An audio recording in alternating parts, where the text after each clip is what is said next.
L'histoire commence avec le roi Grey, le souverain le plus puissant du monde, menant son armée dans une guerre brutale. Ses forces submergent le champ de bataille, des avions de chasse sèment la destruction depuis le ciel, et des explosions ravagent la terre. Les cris du peuple s'évanouissent dans le silence. Debout au sommet le plus élevé, il observe la dévastation se dérouler, mais au fond de lui, il ne ressent rien d'autre que du vide. De retour dans son immense château, le roi Grey contemple son armée apparemment invincible à travers une grande fenêtre. Ce qui autrefois lui procurait de la fierté lui semble maintenant dénué de sens. Pris de désespoir, il se tourne vers d'anciennes écritures à la recherche de réponses. Avant qu'il ne puisse ordonner ses pensées, une force surnaturelle l'attire, et soudain, il se sent flotter, dérivant dans un abîme aquatique. Une voix lointaine l'appelle, l'exhortant à chercher la lumière dans sa nouvelle vie. Sa vision se brouille, et lorsqu'elle s'éclaircit, il se retrouve dans les bras de deux étrangers. Une femme s'émerveille de ses cheveux, qui sont de la même couleur que les siens, tandis qu'un homme remarque que ses yeux ressemblent aux siens. Leurs voix lui sont inconnues, mais pleines de chaleur. L'homme se présente comme Reynolds, affirmant être son père, tandis que la femme l'appelle tendrement son fils et se dit être sa mère. Leur joie est évidente, mais son esprit est envahi par la confusion. Il ne les reconnaît pas, pourtant il lui parle avec affection. Ses souvenirs en tant que roi Grey restent intacts, mais une vérité indéniable s'impose à lui, son royaume, son pouvoir et sa vie passée ont disparu. La réalité s'impose alors qu'il prend conscience de l'impossible, il est né de nouveau. Lui, le roi invaincu après tant de victoires, est désormais réduit à un nourrisson impuissant. Sa mère le tient doucement et l'encourage à rôter. Son corps réagit instinctivement, et elle le félicite avec un sourire. Il observe Alice et Reynolds prendre soin de lui, convaincu qu'il est leur enfant. Tout cela semble logique, mais une frustration profonde demeure en lui, peut-être même une peur face à cette existence sans pouvoir. Reynolds l'appelle avec enthousiasme et tend un doigt. Son minuscule poing se referme dessus par réflexe, et Reynolds éclate de joie, persuadé qu'Arthur l'aime déjà. Mais en réalité, ce n'est qu'une réaction involontaire. Avant même de pouvoir assimiler ses émotions, son corps le trahit à nouveau, il se salit sans aucun contrôle. Sa mère rit, qualifiant cela de gros coup, et se prépare joyeusement à le nettoyer. Rien ne se passe comme il l'aurait souhaité. Son nouveau corps lui semble une prison. Il voudrait se réveiller de ce rêve absurde, mais il persiste. Bientôt, il assiste à quelque chose d'encore plus étonnant. Son père, Reynolds, s'entraîne dehors. Il concentre son énergie, renforçant son corps avec du mana avant d'asséner un puissant coup à un énorme rocher, le brisant en morceaux. Arthur observe avec curiosité, mais la démonstration prend une tournure comique lorsqu'un éclat de pierre rebondit et frappe Reynolds à la tête. Alice soupire et s'approche pour soigner la blessure avec une touche de magie. Arthur est fasciné. Ce monde possède des pouvoirs qui lui sont totalement inconnus. Plus tard, lors d'une aventure avec son groupe, Reynolds terrasse un monstre géant d'un seul coup de poing. Pendant ce temps, Alice et Arthur attendent à la maison. Lorsqu'il rentre, Alice l'accueille chaleureusement. Arthur, toujours aussi observateur, continue d'analyser son environnement, conscient que le savoir est une arme en soi. Reynolds, les mains couvertes de sang de monstre, hésite avant de les prendre dans ses bras, réalisant qu'il devrait se laver d'abord. Arthur note que cette société permet aux individus de posséder des armes, ce qui implique un niveau de danger nécessitant de la force. Cette pensée renforce sa détermination, il doit acquérir du pouvoir au plus vite. Alice s'assure que Reynolds est rentré sain et sauf, et il la rassure en disant que ce n'était qu'une mission facile. Alors qu'Alice prépare Arthur à faire la sieste, il repense à sa vie passée, où des assassins le traquaient chaque nuit. La simple liberté de dormir sans crainte est une chose à laquelle il n'a jamais été habitué. Malgré ses frustrations, des moments comme celui-ci ne sont pas si désagréables. Après quelques mois, le bébé commença à ramper. Inquiète, Alice demanda à Reynolds de s'assurer qu'Arthur ne se cogne pas la tête. Reynolds la rassura, bien qu'il fût tout aussi prudent. Arthur rampa jusqu'à un miroir et fixa son propre reflet. Ses parents trouvèrent cela adorable, mais pour Arthur, le nom au petit Arthur lui semblait encore étranger. Cependant, il considérait cela comme un détail sans importance. Plus tard dans la nuit, sa mère le borda avec un baiser de bonne nuit. Une fois qu'elle quitta la pièce, Arthur ouvrit les yeux et descendit silencieusement de son berceau. Il avait enfin acquis un contrôle total sur ses membres. Se déplaçant avec rapidité et précaution pour éviter d'être remarqué, il glissa hors de la chambre, passant devant sa mère occupée à faire la vaisselle. Son objectif, la bibliothèque. Une fois arrivé, il se mit à lire avec empressement. Pour lui, la connaissance était une arme, et il venait enfin d'accéder aux informations qu'il recherchait, les détails de ce monde. Arthur découvrit que le continent où il était né s'appelait Dikaten. Il était composé de 3 royaumes, le royaume de Darve, une nation souterraine habitée par des nains, le royaume d'Aile Noire, une nation d'elfes cachée au cœur d'une vaste forêt, et le royaume de Sapin, où il vivait actuellement, le plus peuplé et principalement habité par des humains. Contrairement à son ancien monde où il avait conquis le trône par la force, cette monarchie fonctionnait sur le principe de l'héritage royal. Il poursuivit sa lecture et comprit que, comparé à son passé, ce monde en était encore à un stade de développement. La raison de son retard technologique était la magie. Une source de pouvoir appelée mana existait ici. La capacité à contrôler le mana était en grande partie héréditaire et ne se manifestait que chez une personne sur 100. Il existait de grandes utilisations du mana, l'augmentation et la conjuration. Les augmentateurs utilisaient le mana pour renforcer leur corps, leur conférant une force, une défense et une agilité incroyables. Les conjurateurs, en revanche, projetaient le mana à l'extérieur et le façonnaient selon leur volonté. Arthur se rappela comment sa mère avait utilisé la magie de guérison, réalisant ainsi qu'il existait des exceptions à ces règles. Cependant, la clé du contrôle du mana résidait dans le noyau de mana. La plupart des mages commençaient à développer leur pouvoir entre la puberté et la fin de l'adolescence, en concentrant le mana dispersé dans leur corps en un seul point pour former un noyau de mana. Cela marquait le début de leur parcours en tant que mage. Arthur compara ce concept à ses connaissances passées sur le ki, où la maîtrise de l'énergie interne était essentielle. Déterminé à tester si son savoir antérieur pouvait lui offrir un avantage, il se concentra. Une petite quantité de mana commença à se rassembler autour de lui. Mais avant qu'il ne puisse explorer davantage, sa mère le souleva brusquement. Elle l'avait cherché et l'avait finalement trouvé. Arthur craignit qu'elle n'ait remarqué son expérience, mais au lieu de cela, elle lui demanda s'il s'était sali. Pris par sa concentration, il ne s'en était même pas rendu compte. Sa mère, déjà certaine de la réponse, l'emmena le changer. Arthur était mortifié. Il détestait se sentir aussi impuissant. Plus que jamais, il était résolu à acquérir du pouvoir au plus vite. 2 ans s'étaient écoulés depuis sa naissance, et Alice songeait souvent à la rapidité avec laquelle le temps passait. Arthur était un enfant curieux et gentil, mais malgré tout, il n'avait jamais souri. Un jour, elle l'aperçut par la fenêtre, en train de s'entraîner avec Reynolds. Arthur maniait une épée en bois avec une habileté surprenante, tandis que Reynolds le félicitait avec enthousiasme. Voyant cela, Alice se mit en colère et exigea de savoir ce que Reynolds faisait avec leur petit garçon. Reynolds hésita et tenta d'expliquer qu'il ne faisait que lui enseigner les bases de l'escrime, mais Alice était furieuse.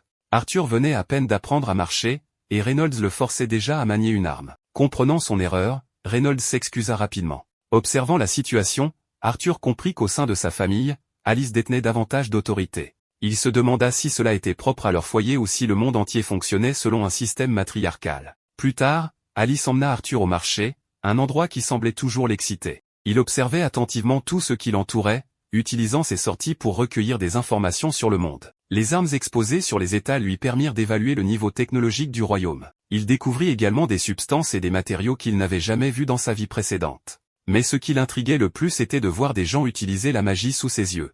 Cette expérience s'avérait précieuse. Sur le chemin du retour, Arthur s'endormit dans les bras d'Alice. Elle sourit doucement et murmura qu'il était sûrement l'heure de la sieste. À moitié endormi, Arthur réfléchit à sa vie. Ses parents prenaient soin de lui de toutes les manières possibles, s'assurant qu'il ne manquait de rien. Même s'il se sentait parfois limité, il ne pouvait nier que cette existence n'était pas désagréable. Il se demande alors si c'est à cela que ça ressemble d'avoir une famille. Dans sa vie précédente, il avait été abandonné à la naissance et élevé dans un orphelinat, n'ayant jamais connu la chaleur parentale. Mais dans cette vie, cette chaleur l'entourait en permanence, et il trouvait cela étrangement réconfortant. Alors qu'il dormait, Alice passa doucement ses doigts dans ses cheveux.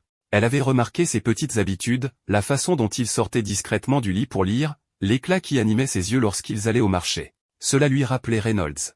Elle savait qu'un jour, tout comme son père, Arthur voudrait explorer le monde. Mais au fond d'elle, elle espérait qu'il puisse mener une vie paisible. Le lendemain matin, Arthur observa son père s'entraîner. Il se sentit chanceux d'avoir un modèle vivant à étudier de si près.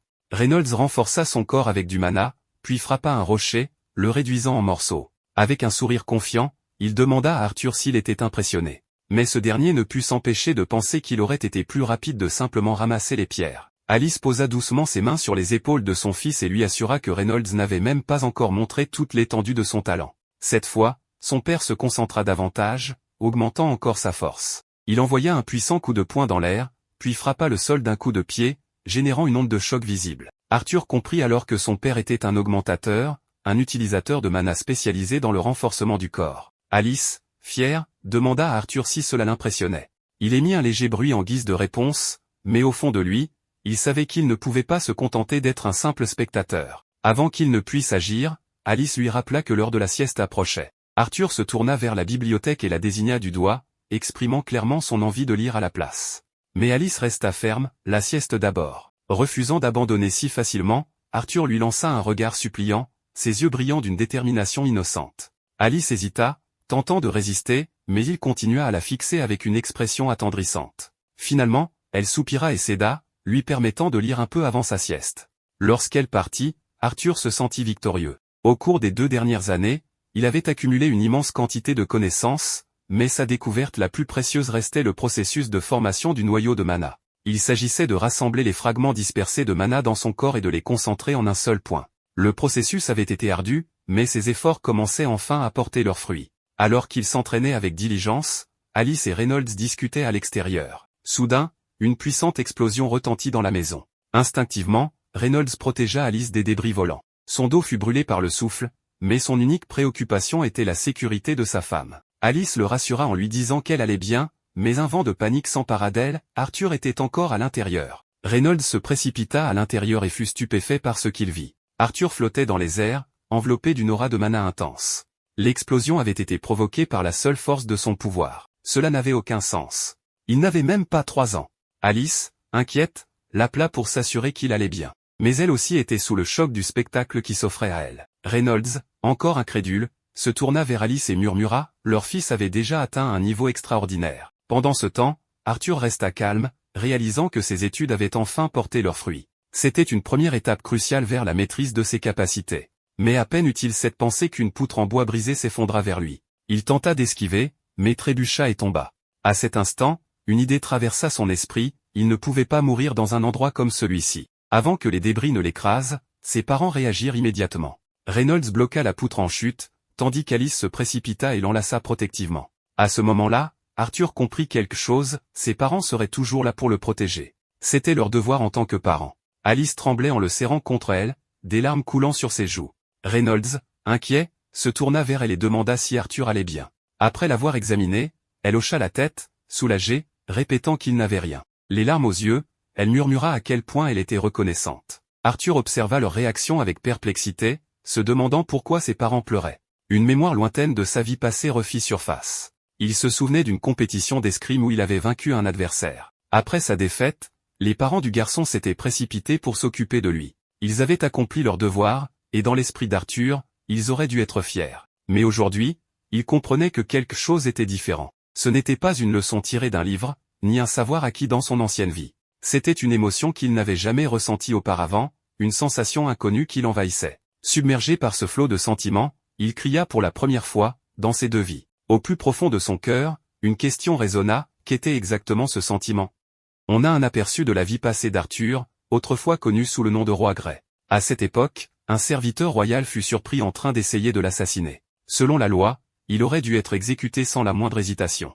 Mais le conseil du roi décida plutôt de l'exiler dans son pays natal avec toute sa famille, sachant pertinemment qu'un sort bien pire que la mort les y attendait. L'agresseur, désespéré et terrifié, supplia Grey d'épargner sa famille. Mais Grey, sans la moindre pitié, tua la femme et la fille de l'homme sous ses yeux. Non pas par vengeance, mais comme un acte de miséricorde. Une démonstration glaçante de son sang-froid extrême. C'est donc presque inimaginable de penser qu'Arthur, ce gamin à l'allure si innocente, est le même homme qui a autrefois régné avec une détermination aussi impitoyable. Actuellement, Arthur passe du temps avec son père, Reynolds, qui lui offre une paire de gants de combat identiques aux siens. Mais Arthur les refuse, préférant rester fidèle à son épée en bois. Il estime qu'avec son physique actuel, porter les gants raccourcirait trop sa portée et le désavantagerait. Reynolds ne proteste pas et ne le force pas.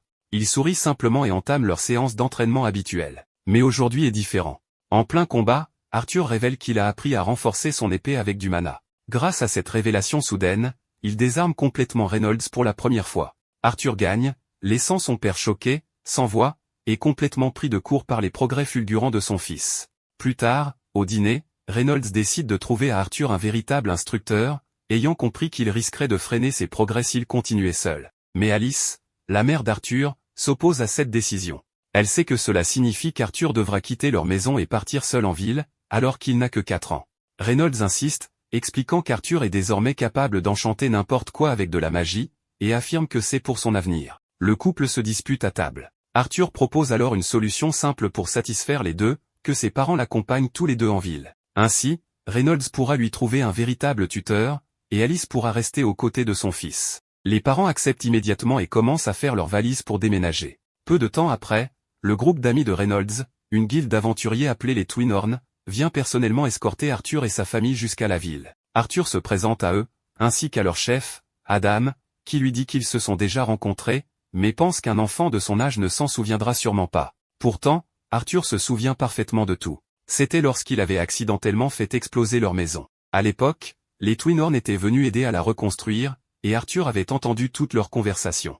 C'est ainsi qu'il avait découvert que ses parents faisaient autrefois partie du groupe avant de se retirer pour fonder une famille. Une fois qu'Adam termine sa discussion avec Arthur, Angela s'approche pour lui faire un câlin si serré qu'il ne peut plus respirer. Durden Walker, le colosse du groupe, remarque qu'Arthur peine à s'en sortir et le tire rapidement des bras d'Angela. C'est alors qu'Arthur remarque une jeune fille qu'il observe en silence depuis le haut de la carriole. Elle s'appelle Jasmine Flamsworth. Elle n'a pas l'air très avenante et se contente de le fixer à distance. Arthur se perd un instant dans son regard, jusqu'à ce qu'Hélène vienne lui serrer la main et se présenter, ainsi que Jasmine. Avec cette brève introduction des membres des Twinhorn, le voyage vers la ville de Xyrus peut enfin commencer. Pendant le trajet, Arthur ne peut s'empêcher de commenter à voix basse à quel point le système de transport lui paraît primitif comparé à son ancien monde, où les voitures volantes étaient monnaie courante. Cela dit, il ne trouve pas ça si terrible, surtout avec sa mère toujours attentionnée à ses côtés. Ils font plusieurs pauses chaque jour et, au cours de l'une d'elles, un groupe de loups sauvages surgit et attaque. Arthur prend alors conscience,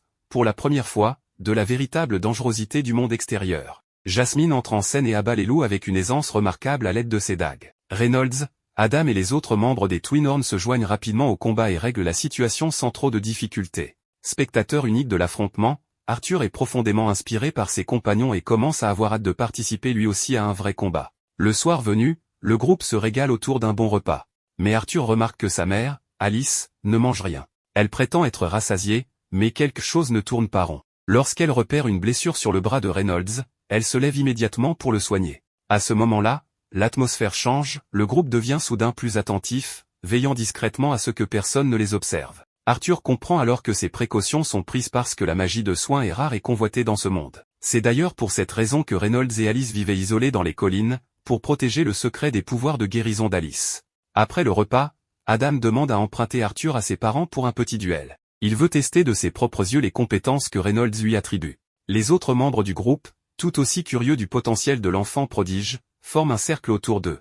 Une véritable foule inattendue pour ce petit garçon de seulement 4 ans, qui se demande si aucun d'entre eux ne s'inquiète ne serait-ce qu'un peu pour lui. C'est le tout premier duel d'Arthur contre quelqu'un d'autre que son père. Et contrairement à Reynolds, qui utilisait seulement un bâton en bois, Adam manie une véritable lance, bien qu'elle soit enveloppée de bandages. Dès le début du duel, Adam n'y va pas par 4 chemins et renforce son arme avec du mana. Arthur réplique aussitôt, mais va plus loin encore, il canalise du mana dans ses jambes pour augmenter drastiquement sa vitesse. Dans un éclair, il fonce et porte le premier coup avant même qu'Adam ne puisse réagir. Puis, il glisse entre ses jambes avec une agilité déconcertante et reprend ses distances, laissant le groupe bouche bée devant sa vitesse et sa précision. Le combat s'intensifie. Ils s'affrontent frontalement, mais il devient vite évident que l'écart de puissance entre eux est réel. Arthur, n'ayant pas la moindre force brute, est littéralement projeté en arrière par l'attaque d'Adam. L'impact le fait voler dans les airs et il comprend immédiatement à quel point son corps d'enfant est encore léger et fragile pour le combat rapproché. Avant qu'il ne s'écrase violemment au sol,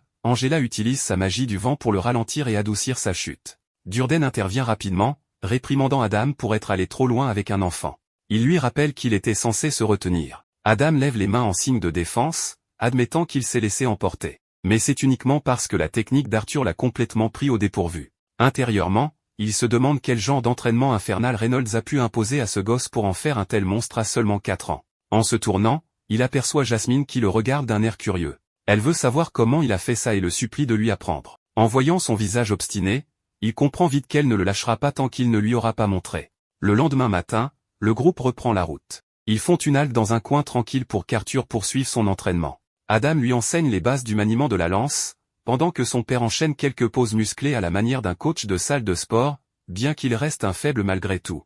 Ensuite, Hélène initie Arthur au tir à l'arc, et en un rien de temps, il devient étonnamment bon. Une fois tous ses entraînements terminés, il honore la promesse faite à Jasmine et commence à lui donner les cours qu'elle réclamait. Elle se révèle être une élève rapide et appliquée. Plus tard dans la soirée, alors qu'Arthur lit tranquillement un livre, Jasmine continue de le fixer, comme hypnotisée par son charme inexistant. Très vite, elle commence à se comporter comme une véritable stalker. Le jour suivant est l'anniversaire d'Arthur. Contre toute attente, Jasmine lui offre un poignard en cadeau, provoquant la surprise des autres filles du groupe. Elle se met même à lui expliquer comment s'en servir, avec une attention très particulière. Lassé de ses enfantillages et visiblement aigri par sa condition de célibataire endurci, Adam interrompt le moment pour annoncer qu'il est temps de repartir. Mais alors qu'il se prépare, Alice appelle son fils.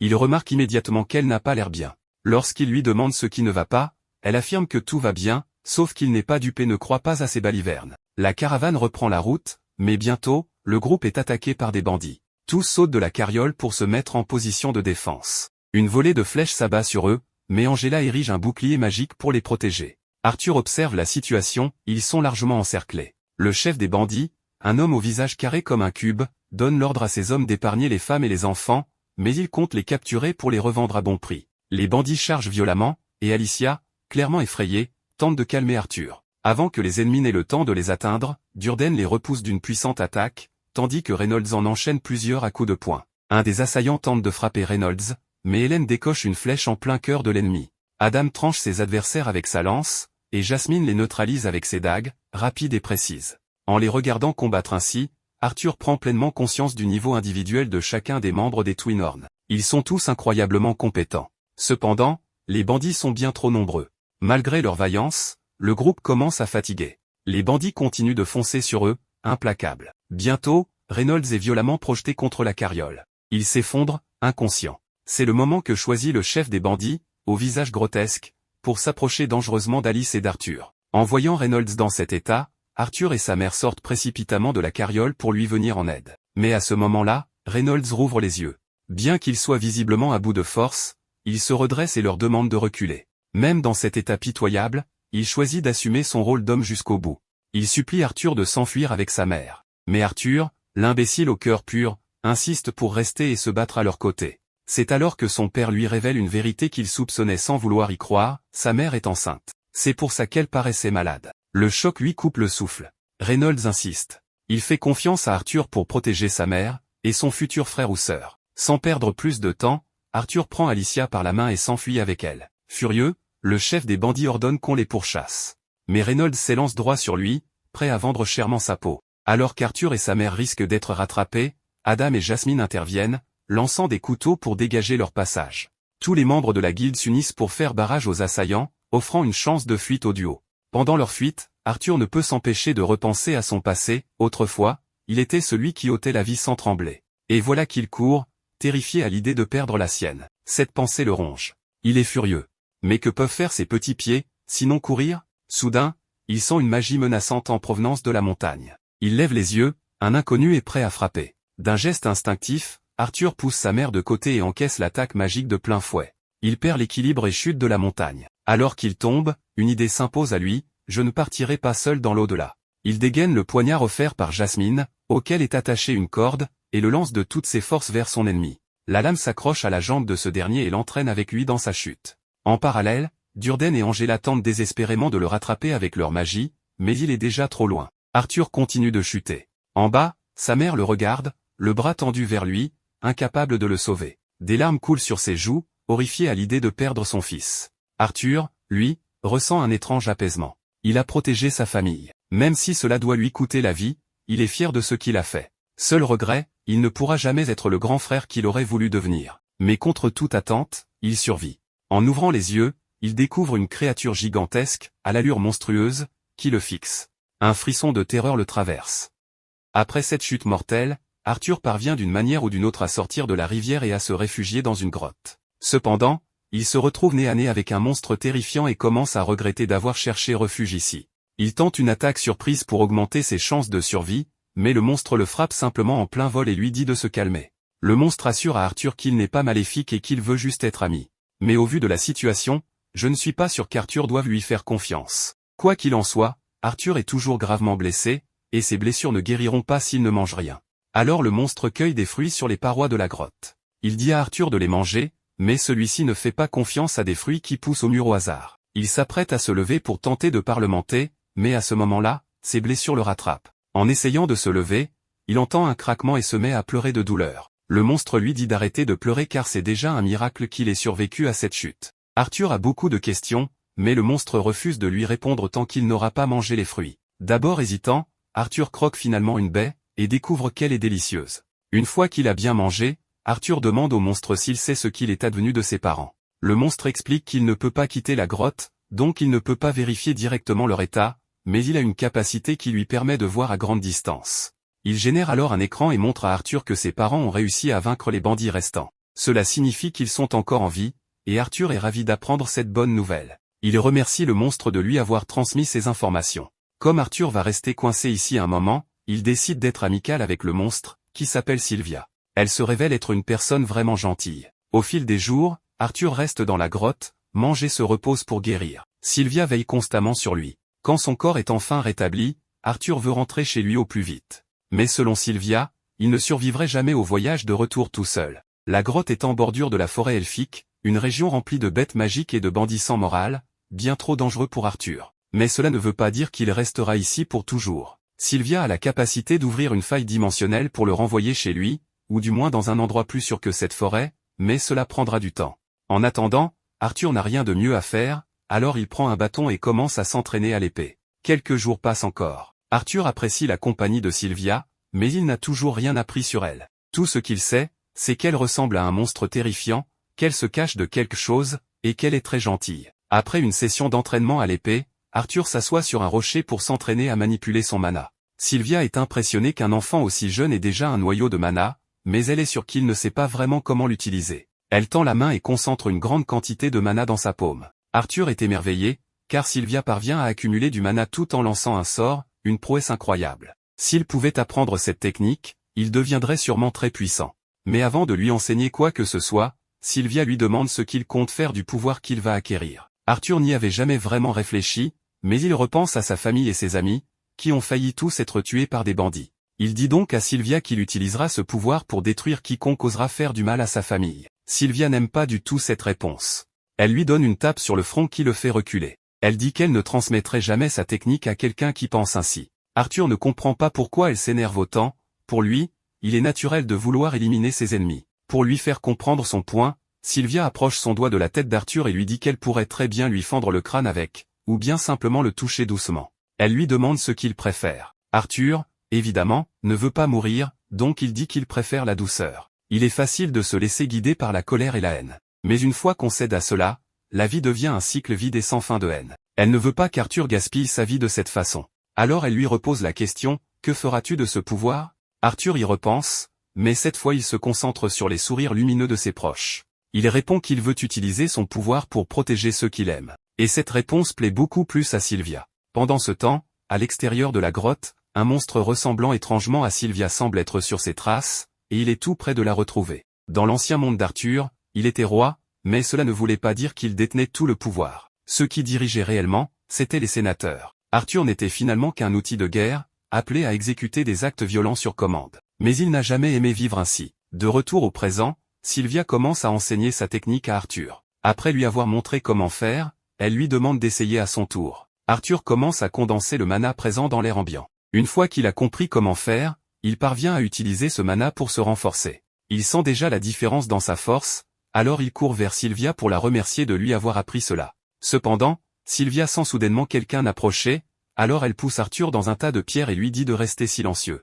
Arthur ne comprend pas ce qui se passe, alors il jette un coup d'œil à travers les rochers et voit un autre monstre qui ressemble exactement à Sylvia. Sylvia semble le connaître et est surprise qu'il ait réussi à la retrouver ici. Mais l'autre monstre ne veut pas perdre de temps, il exige que Sylvia le suive. Sylvia refuse, et il commence aussitôt à tirer des projectiles. Arthur veut aller aider Sylvia, mais il entend sa voix dans sa tête lui dire de ne pas s'inquiéter pour elle. Le monstre essaie de convaincre Sylvia de coopérer, sinon il devra la tuer. Mais Sylvia préfère mourir plutôt que de lui obéir. Elle commence à concentrer son mana et révèle sa véritable forme, elle est un dragon. Sous cette forme, elle peut utiliser bien plus de puissance. Elle lance un énorme rayon d'énergie que le monstre bloque, mais il lui dit qu'elle est insensée, car dans son état actuel, elle ne survivra pas à l'utilisation de tant de pouvoir. Sylvia le sait très bien, mais cela ne la dérange pas, elle a vécu une vie longue et heureuse. Elle parvient à projeter le monstre contre un mur, mais il se relève rapidement et contre-attaque, lançant plusieurs projectiles sur Sylvia. Elle subit de lourds dégâts, mais s'inquiète surtout pour Arthur, car le combat se rapproche dangereusement de l'endroit où elle l'a caché. Le monstre lance un dernier projectile que Sylvia ne peut pas esquiver sans risquer de toucher Arthur. Elle utilise donc toute son énergie pour l'intercepter et arrêter le temps temporairement. Pendant cette pause, elle dit à Arthur de sortir de sa cachette. Arthur obéit, car cela semble sans danger, et il voudrait lui poser des questions, surtout sur le fait qu'elle soit un dragon. Mais il n'y a pas le temps. Son pouvoir d'arrêter le temps ne durera plus longtemps, et elle doit l'éloigner d'ici au plus vite. elle ouvre une faille dimensionnelle qu'elle préparait, mais à cause de ses blessures et du manque de temps pour finaliser le sort, le portail mène au milieu de nulle part au lieu de la maison d'Arthur. Elle voulait éviter de l'envoyer dans la forêt, car c'est dangereux, mais elle n'a plus le choix. De toute façon, elle est convaincue qu'Arthur peut survivre seul et retrouver son chemin grâce à la technique qu'elle lui a apprise. Elle ne s'inquiète donc plus pour sa sécurité. Elle lui demande à nouveau ce qu'il compte faire avec ce pouvoir, et sans hésiter, Arthur répond qu'il ne l'utilisera que pour protéger sa famille. Sylvia est rassurée, il ne s'en servira pas pour des raisons égoïstes. Avant qu'il ne parte, elle veut encore lui offrir quelque chose. Elle crée un œuf et une plume devant Arthur. Elle lui demande d'envelopper l'œuf dans la plume et d'en prendre grand soin. Comme dernier cadeau, elle imprime sa volonté dans le corps d'Arthur sous forme de marque sur ses bras. Arthur est surpris d'avoir soudain 2 tatouages sur les bras, mais Sylvia n'a plus la force d'expliquer. Elle lui dit qu'il comprendra un jour comment les utiliser, même si elle ne sera plus là pour le lui enseigner. Elle s'excuse aussi auprès d'Arthur, car en réalité, elle aurait pu le téléporter chez lui dès le début. Mais elle s'amusait tellement avec lui qu'elle ne voulait pas que ça se termine, et maintenant, à cause de cette décision égoïste, elle l'a mis en danger. Arthur se sent mal, car il sait qu'il n'a pas le pouvoir de sauver Sylvia, même après tout ce qu'elle lui a enseigné. Il se fiche qu'elle soit un dragon ou un monstre, pour lui, elle est un membre précieux de sa famille. Il lui dit qu'il la considère comme sa mère, mais Sylvia lui rappelle qu'il a déjà une maman. Alors Arthur dit qu'elle peut être sa grand-mère. Sylvia ne s'attendait pas à ça, mais elle aime beaucoup l'idée d'être appelée grand-mère. Elle lui demande de le redire, et il le fait avec plaisir. Sylvia est très triste de ne plus pouvoir le revoir, mais le temps presse. Elle le pousse doucement pour qu'il entre dans le portail. Arthur comprend, alors il prend les cadeaux et entre dans le portail. Mais à la dernière seconde, il change d'avis et supplie Sylvia de venir avec lui. Elle ne peut pas, alors elle ferme le portail et l'envoie loin. Le temps reprend son cours, et Sylvia est frappée par le projectile de l'autre monstre. Les dégâts semblent mortels. Elle s'effondre au sol, mais le monstre doute qu'elle soit morte, il la sait trop puissante pour tomber ainsi. Il baisse sa garde en s'approchant de son corps inerte, mais dès qu'il est à portée, Sylvia utilise toute l'énergie qui lui reste pour lancer une attaque qui l'incinère avec tout ce qui se trouve dans un rayon d'1 mètre. Pendant que le portail téléporte Arthur, il entend un dernier message de Sylvia. Elle lui demande s'il se souvient de ce qu'elle lui a dit sur la bonne manière d'utiliser ses pouvoirs. Arthur s'en souvient, mais reste très triste. Sylvia lui dit que le monde est un endroit triste, et que des choses comme ça arrivent, mais c'est pourquoi Arthur doit le changer, pour le rendre meilleur. Arthur proteste, disant qu'il ne pourra jamais faire une chose pareille. Mais elle ne s'attend pas à ce qu'il change le monde d'un seul coup, il peut le faire petit à petit. Après tout, ce n'est pas la première fois qu'il prend le contrôle du monde. Sylvia connaît la vie antérieure d'Arthur en tant que roi. Même si elle n'approuvait pas la façon dont il régnait à l'époque, elle est convaincue que tant qu'il ne se laisse pas consumer par la haine, il deviendra un grand roi capable d'améliorer le monde. Un peu plus tard, Arthur se réveille au sol et jure d'honorer la promesse faite à Sylvia. Mais d'abord, il doit sortir de cette forêt. Arthur avance un peu plus et confirme qu'il y a des gens à proximité, car il entend à nouveau un cri fort provenant de la forêt. Il commence rapidement à se déplacer en sautant d'arbre en arbre, tout en s'assurant de ne pas faire tomber l'œuf qu'il doit protéger. Peu de temps après, il trouve l'origine des cris, une jeune elfe est en train d'être kidnappée par des mercenaires. Ces derniers mentionnent que les elfes se vendent plus cher et qu'ils pourront enfin quitter cette horrible forêt. Arthur suppose qu'il compte la vendre comme esclave, ce qui lui rappelle les criminels qui les avaient attaqués, lui et sa mère, avec les mêmes intentions. Bien que cela le mette très en colère, il garde en mémoire les enseignements de Sylvia, ce qui lui permet de réprimer ses pensées négatives et d'éviter de se laisser dominer par ses émotions. Il décide alors de les suivre discrètement.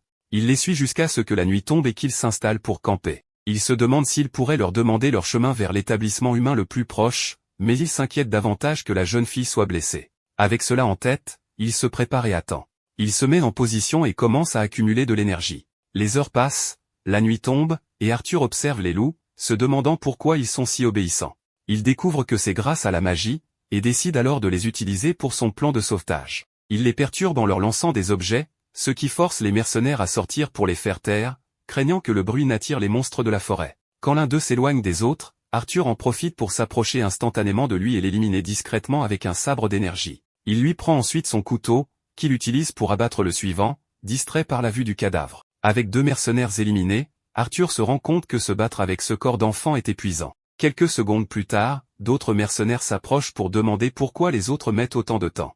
Arthur les attaque sans perdre de temps, mais ne parvient qu'à blesser l'un d'eux à la jambe. Le cri de douleur attire leur chef, qui est aussitôt averti de la présence d'un enfant magicien. Au lieu d'avoir peur, le chef le considère comme une aubaine, convaincu que sa valeur dépasse de loin celle de l'elfe. Il décide donc de ne pas le blesser. Il commence à préparer un sort, et pendant qu'Arthur l'observe, il se demande ce qu'il est en train de faire. Le chef l'attaque, mais Arthur l'évite de justesse en reculant. Il tente ensuite de le frapper d'un coup de pied, mais son adversaire l'esquive facilement, tout en reconnaissant que ce n'était pas si mal. Comme cela n'a pas fonctionné, Arthur tente une autre stratégie, il lui lance son couteau, attaché à un fil, mais le mercenaire le rattrape en plein vol, ce qu'Arthur n'avait pas anticipé. Aussitôt, le chef contre-attaque avec une grande vitesse, et Arthur n'a pas le temps d'esquiver le coup de pied. Le mercenaire, sûr de lui, s'approche pour voir le visage de sa prise, et le soulève par les jambes. Depuis cette position, Arthur concentre de la magie de feu dans sa jambe, réussissant à condenser l'élément à cet endroit précis. Le mercenaire le lâche brusquement, mais déclare qu'il va quand même vendre son cadavre à un de ses fous collectionneurs. Profitant de son moment de distraction, Arthur lui relance son couteau et réussit cette fois à l'atteindre directement au front. Le dernier mercenaire, blessé à la jambe, demande pitié, mais Arthur la lui refuse, car l'elfe leur avait demandé grâce et il ne l'avait même pas écouté. Après l'avoir éliminé lui aussi, il monte dans le chariot pour retirer le bandeau sur les yeux de la fillette. En le faisant, il aperçoit brièvement la silhouette d'une autre personne en elle. Il ne comprend pas ce que cela signifie, mais laisse cela de côté et lui dit qu'il n'y a plus de danger, qu'elle peut sortir. Une fois dehors, elle s'inquiète pour le bras blessé d'Arthur. Il comprend bien sa réaction, un enfant normal serait choqué par ce genre de choses.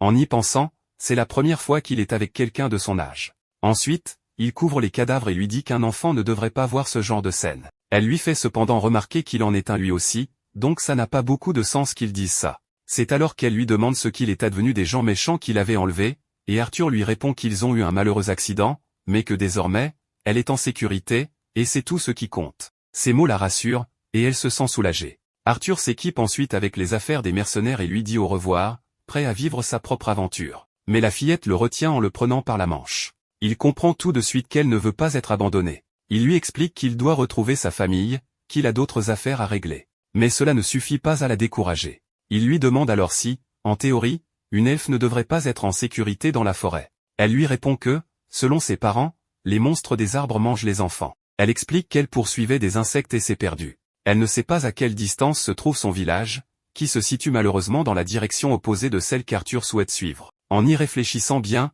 il comprend qu'il ne peut pas l'abandonner comme ça, et accepte donc de l'aider. Il se tourne alors vers les loups, qu'il ne sait pas comment contrôler. Il envisage de leur offrir une fin sans souffrance, mais la fillette lui propose plutôt de les relâcher. Arthur s'inquiète à l'idée qu'il pourrait les attaquer. Elle le rassure en disant qu'ils ont simplement été utilisés par des gens mauvais, et que le peuple de la forêt respecte toute forme de vie. Ces mots convainquent Arthur. Une fois libérés, les loups s'en vont dans la forêt sans poser de problème. Arthur sourit, soulagé. N'ayant plus rien qui les retienne, il lui demande de l'accompagner afin qu'il puisse la ramener chez elle. Ils reprennent alors leur route à travers la forêt, jusqu'à ce que le jour se lève. À ce moment-là, Arthur réalise qu'il ne connaît toujours pas son nom. Elle se présente alors, elle s'appelle Tessia Héralite. Arthur se présente à son tour. Pendant ce temps, il termine de lui préparer un repas et lui conseille de manger, même si elle n'a pas faim, car le chemin pourrait encore être long. Ce conseil lui rappelle un moment où Sylvia l'avait forcé à manger, et il se rend compte qu'il parle exactement comme elle. Tessia se plaint que la nourriture a une drôle d'odeur. Arthur lui explique que c'est simplement de la viande séchée bouillie avec un peu de sel, tout en ajoutant qu'elle serait sûrement meilleure avec quelques herbes. Elle fait la grimace en mangeant, mais lui dit qu'elle aimerait quelque chose de sucré. Arthur, de son côté, réalise qu'il a toujours vu la nourriture comme un simple moyen de se nourrir, mais qu'en matière de comportement enfantin, il aurait beaucoup à apprendre de Tessia. À ce moment-là, elle lui demande ce qu'il fait dans la forêt d'Elchir. Il lui répond qu'il a été séparé de sa famille, ce qui pousse Tessia à constater qu'ils sont dans la même situation, même si elle ne l'accompagnera pas lorsqu'il retournera auprès des siens. Arthur lui demande alors à quoi ressemble la vie dans le pays des elfes. Ils commencent à discuter tout en reprenant leur marche. Tessia lui raconte que Lénore est un endroit amusant, et que comme ses parents sont très occupés, elle passe beaucoup de temps avec son grand-père et ses tuteurs. Plus tard, Arthur remarque que le trajet a duré plus longtemps que prévu, et qu'il n'y a aucun indice sur la position du pays des elfes. En se tournant vers elle, il remarque des insectes lumineux voltant autour. Tessia les trouve jolis et lui explique qu'à Aile-Noire, il y en a beaucoup, et qu'on les utilise souvent pour baliser les chemins. Elle en attrape un sur son doigt et lui demande s'il en veut un.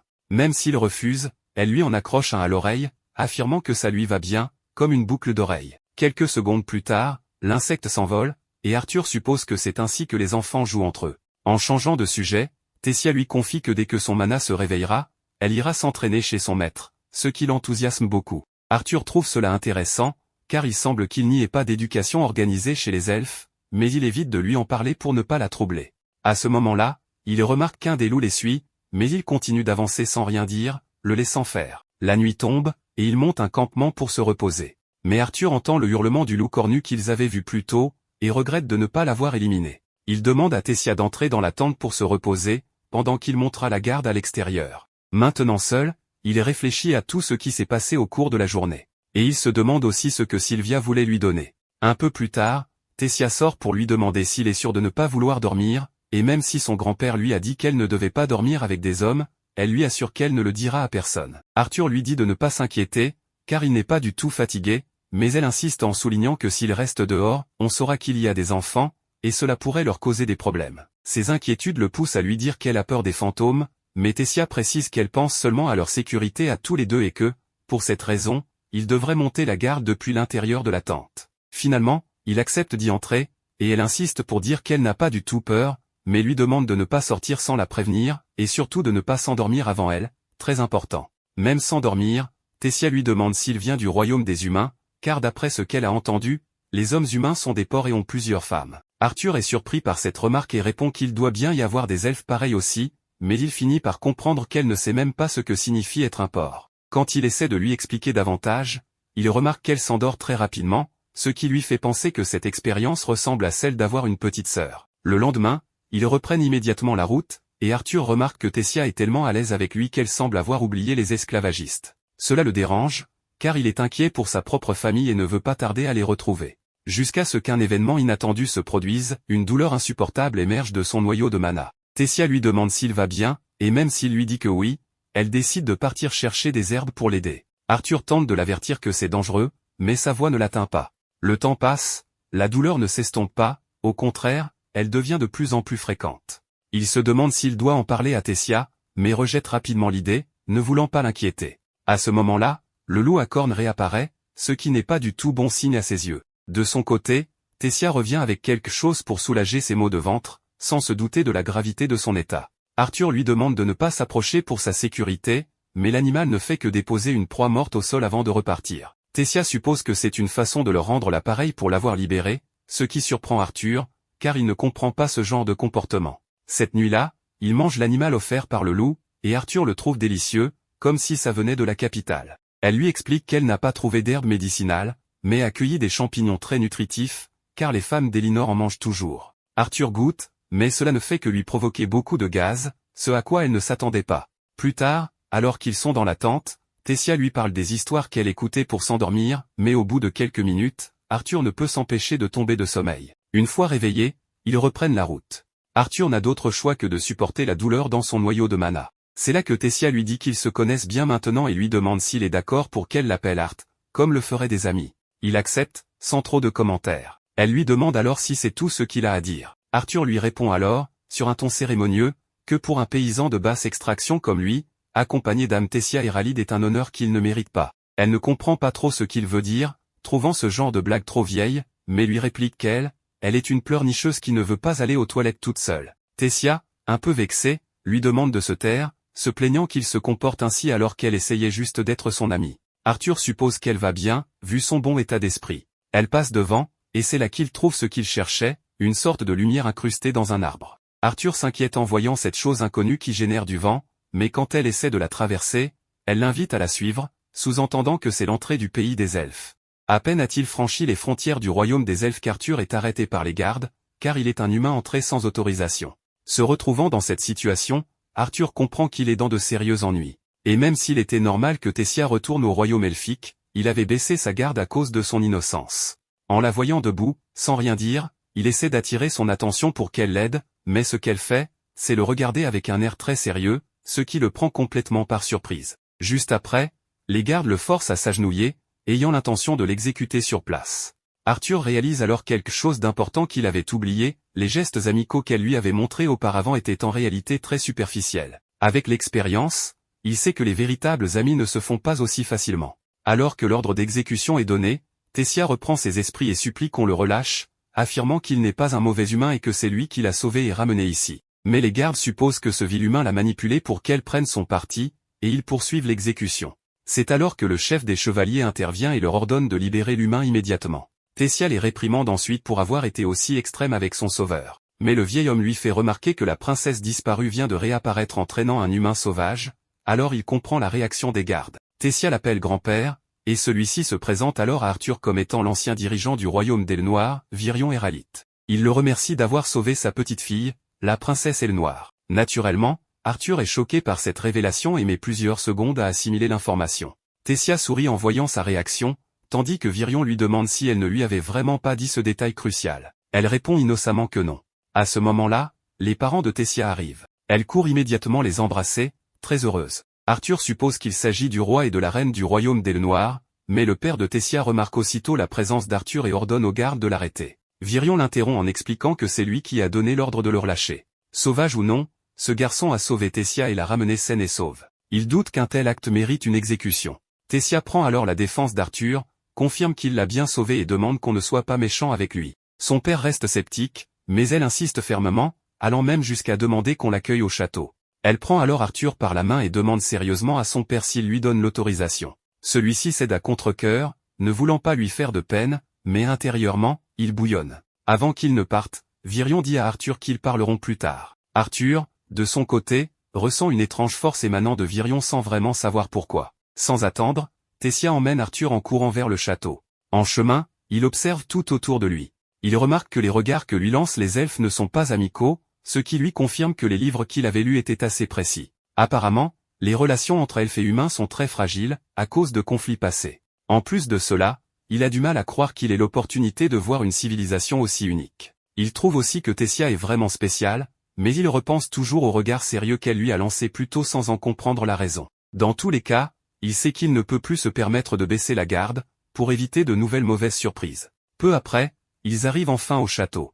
Tessia demande aux servantes de bien traiter son invité, car il est son sauveur. Mais, comme on peut s'y attendre, elles sont un peu déconcertées par le fait que c'est un humain. Tessia propose plein d'activités amusantes à faire, mais Arthur l'interrompt, il souhaite d'abord expliquer clairement à ses parents comment ils sont arrivés ici. Ces derniers acceptent et ils se retrouvent dans une salle de réunion. Tessia prend soin de rendre l'ambiance agréable pour qu'Arthur se sente à l'aise, ce à quoi il ne s'attendait pas du tout.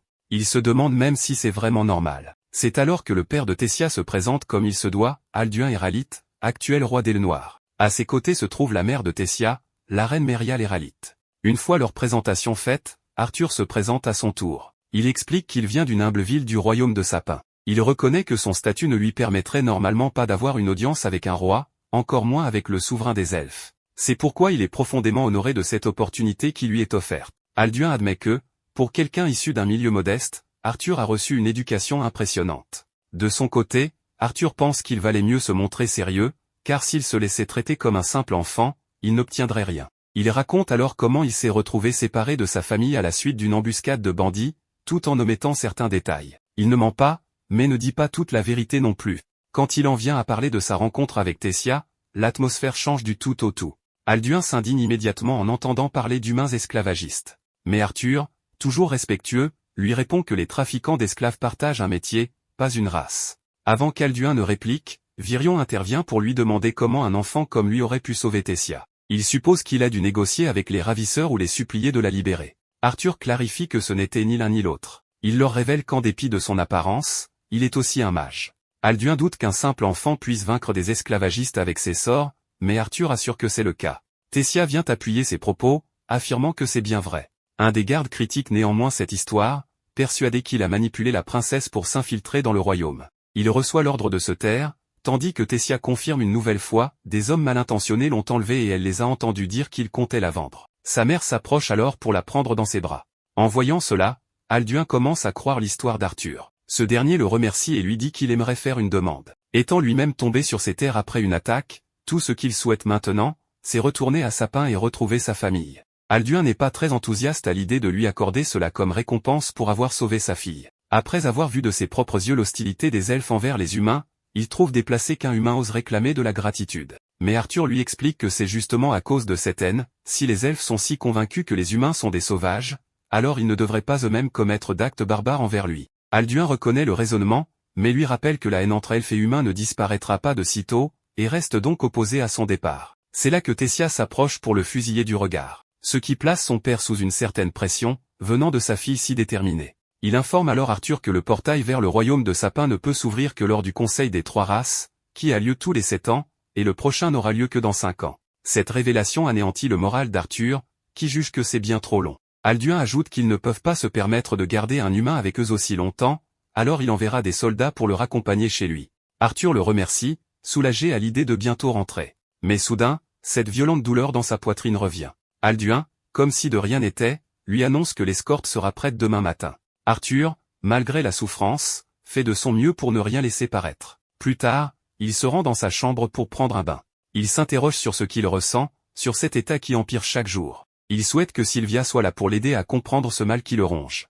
Une fois changé, il sort sur le balcon, respirer l'air du soir, dont la fraîcheur lui fait du bien. Il sait qu'il ne peut pas continuer comme ça, et qu'il doit absolument comprendre ce qui lui arrive. Il aperçoit alors Tessia et ses parents dehors, souriant, heureux d'être réunis. Cela le pousse à penser à ses propres parents, Reynolds et Alice. Il doute qu'ils se soient laissés capturer aussi facilement, et veut croire qu'ils ont réussi à fuir sains et saufs. Perdu dans ses pensées, il ne remarque pas tout de suite que Tessia l'a repéré depuis en bas. Ensuite, Arthur se met à errer dans les environs, tout en luttant contre la douleur. Tessia vient alors vers lui, et il la salue en plaisantant, lui demandant s'il a interrompu sa séance de dorlotage. Elle le gronde pour être méchant et lui demande d'arrêter de se moquer, avant de lui présenter des excuses, consciente que son père et les autres ont été très impolis avec lui. Arthur lui dit de ne pas s'inquiéter, car cela montre à quel point ils étaient préoccupés pour elle, et c'est justement pour cela qu'elle doit continuer d'être la petite princesse gâtée qu'elle est. Une fois de plus, Tessia le gronde pour l'avoir appelée ainsi et suppose que la même chose lui arrivera quand il retrouvera ses parents. Un silence un peu long s'installe alors, et Arthur finit par lui demander si elle croit vraiment que ses parents seront heureux de le revoir. Il veut savoir si elle pense sincèrement que son père et sa mère seront contents de le retrouver. Il sait que des bandits les ont attaqués à cause de lui, qu'ils ont souffert, et il doute qu'ils aient pu le regretter après tout cela, lui, qui n'a même pas été capable de protéger sa famille. Tessia comprend alors mieux ce qui se passe dans son esprit. Après l'avoir écouté attentivement, elle le prend par les joues et se met à le secouer brutalement. Arthur lui demande ce qu'elle fait, et Tessia lui dit aussitôt que c'est évident que ses parents sont tristes de ne pas pouvoir le voir. Elle, en tout cas, l'est déjà, alors qu'il n'est même pas encore parti. Il est surpris par cela, et tout à coup, une multitude de lumières se met à illuminer l'endroit autour d'eux.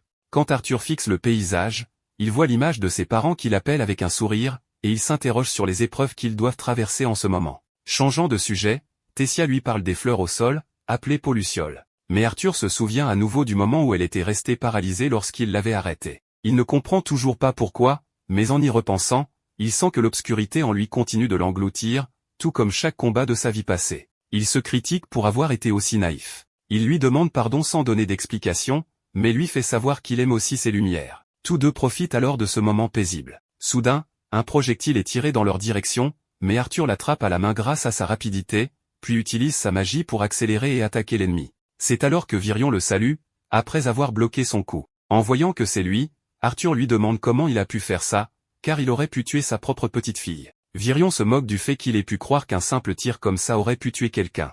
Arthur confirme que ce qu'il tient dans la main, ce sont des lucioles, donc ce n'était qu'un leurre. Virion reconnaît qu'Arthur a réagi immédiatement pour la défendre, et il croit désormais vraiment qu'il s'est battu contre ces esclavagistes. En d'autres termes, il voulait simplement le tester. Une fois encore, Tessia lui demande de le laisser tranquille, car elle est certaine qu'Arthur n'est pas un humain mauvais. Virion leur répond qu'il ne voulait pas déranger et qu'en réalité, cela faisait longtemps que quelqu'un n'avait pas autant attiré son attention. Il invoque ensuite une épée d'entraînement pour la tendre à Arthur, et utilise sa magie pour écarter Tessia du centre de la place. Une fois en face l'un de l'autre, Virion devient plus sérieux. Arthur décide de frapper le premier, mais en esquivant ses attaques, Virion lui fait réaliser qu'il est fort. Arthur tente de se concentrer au maximum et utilise son mana, mais son adversaire reste plus rapide. En échangeant des coups sans qu'aucun ne soit décisif, Virion finit par détruire l'épée d'Arthur en moins d'une minute. Arthur empêche un éclat d'atteindre Tessia. Ils échangent ensuite des attaques puissantes, ce qui rappelle à Arthur le regard des bêtes qu'il affrontait dans l'arène dans sa vie précédente. Il est soudain projeté par la magie supérieure de Virion, mais il se ressaisit vite et attaque à nouveau, réussissant cette fois à lui porter un coup au front. À ce moment, Virion dit qu'il ne s'attendait pas à devoir se battre sérieusement et annonce qu'ils vont entamer la deuxième manche. Juste avant que cela ne commence, sa petite fille le saisit brutalement par derrière, lui fait une prise douloureuse et lui demande de le laisser tranquille. Il se tord de douleur, mais elle continue de le gronder, car elle veut qu'il se retienne dans ce genre de situation. Son père lui explique que s'il ne l'avait pas fait, il aurait été la victime dans cette histoire. En entendant cela, Arthur n'y croit pas du tout et lui dit que c'est un honneur qu'il le surestime autant.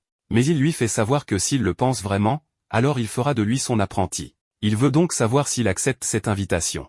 Arthur lui répond que ses parents ne savent même pas encore qu'il est toujours en vie, donc il ne sait pas s'il peut accepter. Virion lui dit qu'il y a peut-être un moyen de leur faire savoir qu'il va bien. Lorsqu'il se tord de douleur, cela confirme les soupçons de Virion, il a hérité de la volonté de la bête. Une fois encore, Virion déclare qu'il fera de lui son apprenti, car sinon, il mourra. Ensuite, nous voyons que maintenant, Arthur est en train d'agoniser à cause de toute la douleur qu'il endure. Un étrange monstre apparaît devant lui, le poussant à se demander s'il s'agit d'une manifestation de son anxiété ou de sa lourde responsabilité. Cependant, en entendant son nom répété, il se réveille brusquement et découvre que Tessia est sur lui. Bien qu'il soit agacé, il la traite de monstre de ses rêves et lui demande 5 minutes de plus.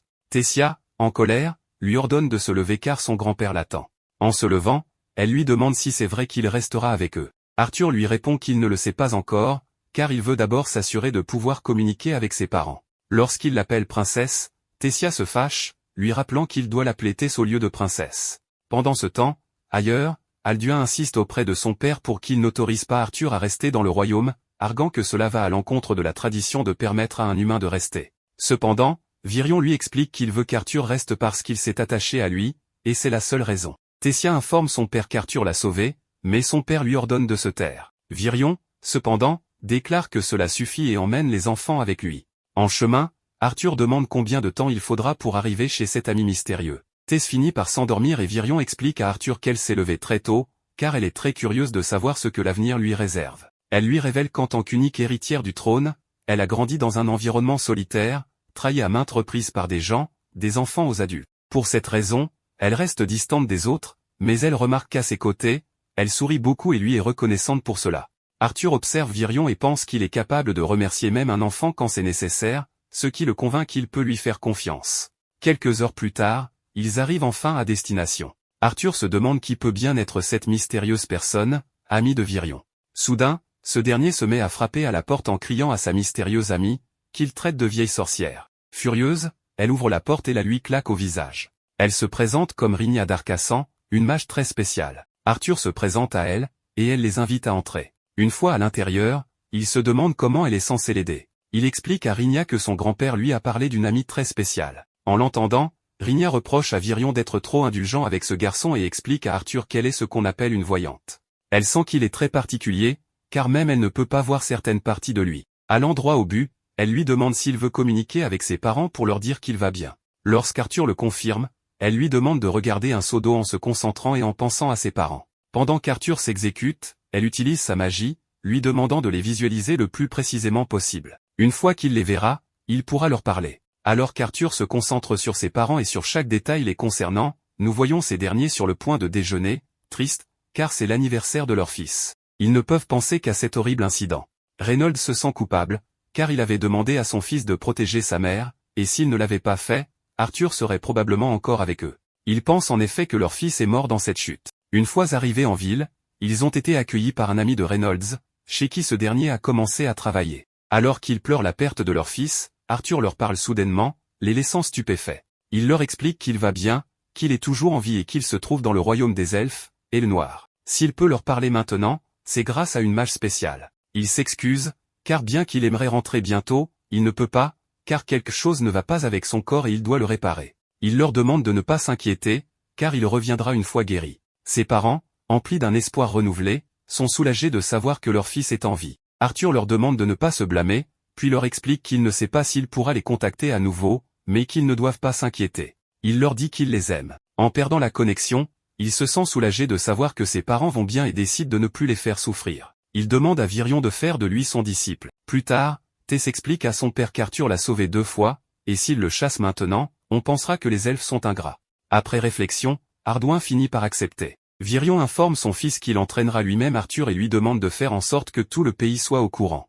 Il prendra également toute la responsabilité. Plus tard, Ardoin s'excuse auprès d'Arthur, admettant que son long règne l'a peut-être rendu têtu et vieux jeu. Il a sauvé sa fille, et maintenant, il est le premier disciple de son père. Les 2 rois s'excusent auprès de lui et lui souhaitent la bienvenue dans le royaume. Arthur se demande ce qui les a fait changer d'attitude si soudainement, mais en voyant Tess et Virion, il comprend que le roi ne peut pas dire non à sa fille ni à son père. Alors qu'il se serre la main, Tessia interrompt son père, lui disant que s'il se soucie vraiment de ce qui s'est passé, il devrait permettre à Arthur de sortir jouer, car elle veut lui montrer tout le royaume. Peu après, excitée, elle entraîne Arthur pour lui faire découvrir le royaume. Il est émerveillé par l'endroit, tandis que Tessia, débordante d'enthousiasme, veut lui montrer toute la ville. En chemin, il croise un petit elfe qui ordonne à Arthur de ne pas le toucher avec ses sales germes humains, affirmant que ce n'est pas parce que le vieil homme l'apprécie qu'il a sa place ici. Les autres enfants le soutiennent, traitant Arthur de singe. Une petite elfe, plutôt laide, est également présente, et Tessia demande à Arthur de les ignorer. Cependant, il pense qu'il devrait jouer le jeu avec eux. Le petit elfe dit à Tessia qu'elle ne devrait pas se mêler à cette vermine et propose de devenir son escorte, se présentant comme Férit Ivsar. Arthur commence à le taquiner, lui demandant s'il n'est pas le célèbre Férit Idvokar. Furieux, Ivsar lui demande comment il ose l'appeler ainsi, mais Arthur continue de le provoquer, lui présentant les excuses humbles d'un insecte comme lui. Il tente de partir, mais Ivsar ordonne à Arthur de s'arrêter, refusant d'accepter son sarcasme. Avec l'honneur de sa famille en jeu, il le défie en duel. Tessia lui demande ce qu'il pense en défiant le disciple du vieil homme, ajoutant qu'un noble comme lui devrait connaître sa place. Ivsar répond que son père lui a appris à ne jamais laisser quiconque salir son honneur. Il demande à Arthur s'il accepte le duel ou s'il préfère fuir et déshonorer son maître. Arthur se demande si un duel n'est pas quelque chose de sérieux dans ce pays, mais voyant que tous les adultes observent, il finit par accepter, avec Tessia comme juge. Alors que le terrain est préparé, les adultes se révèlent être de grands commères. Tessia donne le signal du début du duel, et Ivsar se jette sur Arthur, qui le repousse d'un coup de poing, l'envoyant valser. Surpris, Arthur se demande s'il n'a pas frappé trop fort. Tessia le prend par la main et l'entraîne en courant. Tout en courant, Arthur pense qu'il s'attache de plus en plus à la princesse. Il passe une journée merveilleuse à explorer la ville. Dans les boutiques où Arthur est rejeté pour être humain, Tessia intervient. À la fin de la journée, voyant qu'il est pensif, elle lui demande si quelque chose ne va pas. Il répond que non, mais il pense à ce que Virion lui a dit, son entraînement sera très dur, comparable à plonger dans du goudron bouillant. Arthur a choisi de rester dans un pays étrange, sans le soutien de sa famille, et même vivre au jour le jour demandera un grand effort. Cependant, s'il y parvient, il obtiendra de grands résultats. Virion lui demande à nouveau s'il est sûr de lui, et Arthur lui fait clairement comprendre qu'il est décidé. Il dit à Tessia qu'il est enthousiaste à l'idée de commencer son entraînement, car c'est lui qui décidera de son propre avenir. Tessia lui répond qu'elle aussi va s'efforcer de ne pas être surpassée par lui. Le lendemain, Arthur commence son entraînement. Il pense que depuis son arrivée dans ce monde, le temps a passé très vite. Son chemin a été semé d'embûches, et ce qui l'attend sera encore plus difficile. Mais pour l'instant, il se concentre sur progresser et s'entraîner dur, car c'est lui qui prendra les rênes de son destin. Nous faisons ensuite un saut de 3 ans dans le futur, où une Tessia plus âgée, comme à son habitude, continue de taquiner Arthur au réveil. Le lendemain, Arthur demande à Tessia où vont ses parents, car il monte dans le carrosse, et elle lui répond qu'ils vont assister à une réunion ou quelque chose comme ça. Ensuite, elle le force à manger la nourriture et lui fait remarquer qu'avec la beauté de la fille qui a cuisiné, il ferait mieux d'être reconnaissant. Arthur accepte de prendre une bouchée de ce burger, tout en soulignant de manière moqueuse que le mot belle ne lui convient absolument pas, ce qu'il a dit dans l'intention de l'embêter, et ça a parfaitement fonctionné. Plus tard, ils vont dans la forêt pour s'entraîner avec Virion, où ils s'affrontent tous les deux avec une grande intensité. Pendant ce temps, Virion leur dit qu'ils sont trop lents. En remarquant à quel point Tessia est agressive, il suppose qu'ils n'ont plus besoin d'échauffement et leur donne des épées d'entraînement pour commencer le vrai entraînement. Arthur prend l'épée et, en signe qu'ils vont se battre, remercie Tessia, tandis qu'elle lui assure qu'elle va le frapper bien fort. Ainsi commence le combat. Virion les observe attentivement et, à ce moment, constate que les deux sont prêts pour la phase suivante. Plus tard, ils prennent une pause, et il leur annonce qu'ils vont commencer par un rappel sur la magie. Après avoir stabilisé leur mana, la base de tout ce qu'ils vont apprendre, ils pourront maîtriser l'un des 4 éléments, feu, eau, vent et terre. Leur affinité avec les éléments dépend généralement de leur race. Par exemple, et comme c'était évident, les elfes se spécialisent dans le vent, l'eau et la terre. En revanche, les nains sont souvent doués pour la terre et le feu, et les humains ont montré une capacité à utiliser les 4 éléments. Cela surprend Arthur. Il précise également que la majorité des humains ne peuvent utiliser qu'un seul élément, à cause de leur compatibilité individuelle. Certains peuvent utiliser plusieurs éléments, mais ils sont l'exception. Tessia demande à son grand-père pourquoi Arthur n'utilise pas la magie dans les entraînements physiques comme elle le fait. Et il répond que c'est à cause d'une faiblesse, car Arthur a la volonté de la bête endormie dans son noyau de mana, qui n'est pas du tout faible. Cette volonté perturbe l'équilibre du corps et du noyau de mana, étant la source de toute sa douleur. En y pensant, Arthur croit que cela doit avoir un lien avec Sylvia, car il n'y a pas d'autre explication pour ce qu'il ressent. Virion continue en expliquant que c'est pour cela que la première étape était d'intégrer son mana à son corps. À ce moment, Tessia regarde Arthur d'un air agacé, car son expression suggère que ses coups lui font très mal, ce qu'il trouve normal et pas du tout étrange, car l'idée est de frapper fort, mais elle va encore le frapper plus tard pour ça. À ce moment, il pense à elle, sachant que si un elfe éveille son mana à 10 ans, il est considéré comme un prodige, et comme si cela ne suffisait pas, elle a éveillé le sien à 9 ans. Depuis, elle a été sa partenaire d'entraînement tout en apprenant à se battre. Virion demande à Arthur s'il lui reste encore des forces, et voyant que c'est le cas, il lui annonce qu'il est sur le point d'éveiller la volonté de la bête en lui, et que si ça fonctionne, il n'aura plus à s'inquiéter de cette douleur et deviendra un véritable dompteur de bêtes. Arthur accepte de continuer, alors il s'approche et lui indique qu'il va activer son noyau de mana, en lui assurant qu'il ne ressentira qu'un peu de chaleur, mais rien de grave, il ne va pas mourir, mais rien de plus. Une fois le processus commencé, Arthur commence à ressentir une douleur dans la poitrine, mais soudain, cette volonté de la bête réagit de manière agressive, libérant une énorme quantité de pouvoir. Alors qu'Arthur est submergé par cette énergie, Virion et Tessia sont violemment repoussés. Arthur ne comprend rien de ce qui se passe, et après avoir libéré toute cette énergie, il s'effondre au sol, totalement affaibli, puis perd connaissance. Virion se pose la même question, ne comprenant pas ce qui vient de se passer, quelque chose qui l'a pris par surprise. Plus tard, Arthur se réveille dans son lit avec Virion à ses côtés, qui lui demande s'il sait d'où vient sa volonté de la bête. Arthur hésite à lui dire la vérité, mais après quelques secondes de silence, il lui raconte qu'il est très probable qu'il s'agisse d'une dragonne. À peine entend-il cela, Virion a du mal à y croire, mais il suppose que c'est vrai à cause de ce qu'il a vu quelques instants plus tôt.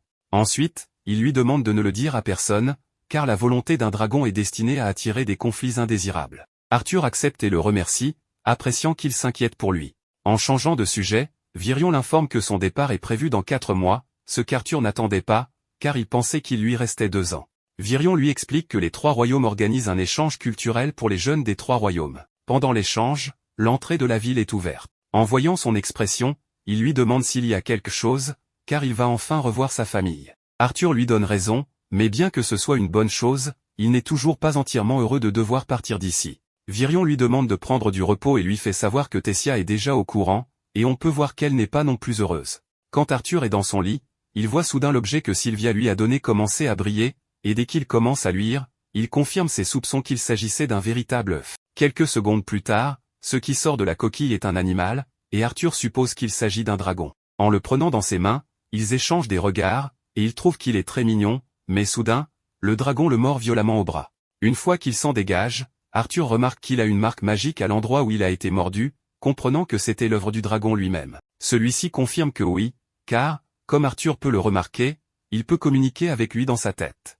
Malgré la morsure surprise, Arthur prend les choses calmement, évite d'en faire un poulet rôti et décide de lui donner le nom de sa mère, Sylvia, tout en lui demandant de l'appeler papa. À la réaction amicale de son nouvel enfant, il suppose que le nom lui a plu, et en plus, il commence à penser que cette marque sur son bras est plus importante qu'il n'y paraît. Il mentionne qu'il ne s'attendait pas à devenir père à 8 ans, pour ensuite s'effondrer sur son oreiller, épuisé par le sommeil. Le lendemain, il se réveille en sursaut à cause d'un cri de Tessia, qui fait un scandale en découvrant la mignonne petite Sylvia. Sans hésiter, elle la prend dans ses bras pour la câliner, ce qui ne plaît pas beaucoup à Sylvia. Quand il se dirige vers la zone d'entraînement, Tessia essaie d'inviter Sylvia à revenir dans ses bras, mais celle-ci refuse, apeurée. À l'instant où Virion voit cet animal, il ne peut s'empêcher de devenir nerveux à l'idée de ce qu'il pourrait être, et Arthur lui dit que c'est un dragon, ou du moins, c'est ce qu'il croit. Virion ne peut s'empêcher de s'inquiéter, craignant que cela ne lui donne une crise cardiaque avec ce genre de surprise. Après s'être calmé et que son taux de sucre redescende, il lui dit que cela a dû naître lorsqu'il a pleinement assimilé la volonté de la bête, et qu'il ne doit pas s'en inquiéter, car personne ne croirait qu'il possède un dragon. À la place, il peut dire que c'est une bête rare de mana. Mais en se concentrant sur l'essentiel, il veut commencer l'entraînement d'aujourd'hui, car maintenant qu'il est un dompteur de bêtes, il devra entraîner son noyau de bête et son noyau de mana simultanément, c'est-à-dire en même temps, n'est-ce pas, et la manière la plus efficace de le faire est en plein combat. Aussitôt, Virion exécute une technique spéciale où il est enveloppé par un puissant tourbillon, mais quelques secondes plus tard, il adopte une forme plus puissante de lui-même pour l'affronter. Arthur pense que, bien qu'il ne l'ait jamais sous-estimé, cela dépasse complètement ses attentes, et en un instant, il se déplace à une vitesse fulgurante pour atteindre son dos. À peine Arthur se retourne pour le voir, Virion change de style, empêchant Arthur de le suivre des yeux. Étant en trop grand désavantage, notre papa combattant admet sa défaite sans hésiter, alors Virion revient à la normale et se place devant lui. Arthur lui dit que sa façon de se déplacer était impressionnante, qu'il ne pouvait même pas sentir où il était. Virion lui explique que la panthère de l'ombre confère un contrôle infini du vent et neutralise également le son, ce qui est une magie plus avancée. Cependant, elle n'est pas sans faiblesse, car elle est très épuisante pour commencer. Et en mettant la théorie de côté, il l'avertit qu'ils vont commencer le véritable entraînement. Les jours passent, et avec le temps, Arthur commence à maîtriser la volonté de la bête. Peut-être est-ce pour cela que la douleur qu'il ressentait si intensément dans la poitrine a complètement disparu. Son corps s'est suffisamment renforcé pour supporter un entraînement auparavant insoutenable. De plus, lorsqu'il avait du temps libre, il le passait comme un enfant normal. Un de ces jours, Arthur accompagne Tessia dans les rues elfiques pour profiter du marché et des activités qui s'y déroulent, car il n'y a rien de plus thérapeutique que d'aller acheter des tomates. En avançant un peu plus, il heurte accidentellement un autre garçon, alors il s'excuse, mais l'elfe lui parle de manière peu amicale. Arthur le regarde bien et lui demande s'ils se connaissent. Cela offense Ferrith, qui lui rappelle qu'il était l'aristocrate qu'il a battu de manière déloyale et injuste. À peine dit-il cela qu'il le défie directement à un nouveau duel, mais le résultat est exactement le même que la fois précédente, car il subit une défaite totale et une bonne raclée. Arthur s'approche de lui pose la main sur l'épaule et lui dit qu'il est heureux de le revoir. Ferrith réagit d'abord de mauvaise humeur, mais finit par céder et lui serre la main, faisant la paix. Les amis de Ferrith supposent qu'il voulait juste être son ami, ce qui le met mal à l'aise. Arthur leur demande s'ils vont aussi participer à l'échange des jeunes des 3 royaumes, et Ferrith répond que oui, en se vantant d'avoir été choisi comme ambassadeur de bonne volonté. Mais l'un de ses amis le contredit, disant que lorsqu'on a un haut statut, c'est obligatoire d'y aller. Ensuite, Arthur demande à Tessia si elle va y participer, mais elle reste silencieuse, ne voulant pas répondre. Sans lire l'ambiance, Ferrith dit qu'il ne voulait pas que la faible princesse se perde à nouveau, donc il ne pense pas que ce soit une bonne idée qu'elle y aille. Tessia se sent très offensée qu'on la qualifie de faible et, sans réfléchir à 2 fois, lui donne un bon coup pour qu'il n'ait aucun doute. Après l'avoir envoyé valser, il admet qu'il est surpris qu'elle n'ait rien encaissé. Pendant que les garçons s'occupent de Ferrith inconscient, Arthur réalise que c'est une mauvaise situation, alors il prend la main de Tessia et il fuit la scène du crime. Une fois seul, il la réprimande pour avoir frappé ses sujets, car elle ne peut pas oublier sa position et son statut. Bien qu'il pense aussi qu'il n'est pas le meilleur exemple pour dire ça. Donc, dans l'ensemble, il la comprend. Tessia explique qu'elle a réagi ainsi parce qu'il va rentrer chez lui et qu'elle ne peut pas assister à l'échange. C'est pourquoi elle n'aime pas qu'il la réprimande comme son père, allant jusqu'à le traiter de vieux jeu, avant de s'enfuir en courant. Cela fait un peu mal à Arthur, surtout ce mot, mais il lui donne aussi raison, car il est un peu ennuyeux, il ne va pas dire le contraire. Cette même nuit, Tessia reste dans son lit, incapable de retenir ses larmes, mais soudain, la fenêtre s'ouvre, et des lucioles entrent pour lui tenir compagnie. En s'en rendant compte, elle se retourne pour voir ce qui se passe et remarque qu'Arthur l'attend dehors. Il lui demande si elle veut aller dans la forêt comme il le faisait avant, et sans attendre sa réponse, il place une luciole sur son oreille comme pour l'orner, avec un sourire. Tessia réagit joyeusement et accepte son invitation. En s'enfonçant dans la forêt, elle mentionne qu'il ne devrait pas faire ça, car c'est interdit. Il précise que s'ils croisent des kidnappeurs cette fois, ils s'enfuiront, et ensuite, il lui montre les loups d'avant, ce qui la rend heureuse de voir qu'ils vont bien. Plus tard, il s'assoit pour se reposer, et Tessia lui demande comment est le royaume humain. Lorsqu'il répond qu'il ne sait pas, elle lui suggère de rester ici. Avant qu'Arthur puisse répondre, il remarque que Tessia s'est déjà endormie. Il laisse donc le sujet de côté. Le jour de l'échange arrive enfin, où on lui remet un objet et on lui dit que c'est une boussole qui l'aidera à ne pas se perdre à nouveau, et qui porte aussi le sceau de la famille Hérald. Ensuite, on lui conseille d'éviter de se promener trop la nuit, laissant entendre qu'on les surveillait quand ils s'échappaient ensemble. Arthur demande où est Tessia, essayant de changer de sujet, mais ses parents n'affichent pas une bonne expression face à cette question. Plus tard, Arthur doit traverser le portail pour partir, mais soudain, Tessia l'appelle en courant vers lui et trébuche accidentellement en chemin. Arthur n'hésite pas à aller vers elle et lui tend la main avec un sourire. Tessia lui demande de bien manger, de ne pas sortir seule, montrant qu'elle est très inquiète. Il la serre fort dans ses bras pour lui dire qu'elle va lui manquer. Tessia, incapable de retenir ses larmes, lui rend ces mots, et à cet instant, la porte du portail s'ouvre enfin. Plus tard, le carrosse emmène Arthur à sa destination, et il dit au revoir à Ferrith et aux autres garçons. En chemin, il observe l'endroit où il se trouve, la ville flottante de Xyrus, impatient de revoir enfin ses parents. En arrivant chez eux, il ouvre la porte, et celle qui l'accueille est une petite fille, ni plus ni moins que Eleanor, sa petite sœur. Alice court vers elle, car elle s'était échappée, et c'est à ce moment qu'elle et Reynolds regardent Arthur, qui les salue en disant qu'il est enfin à la maison et qu'il a faim.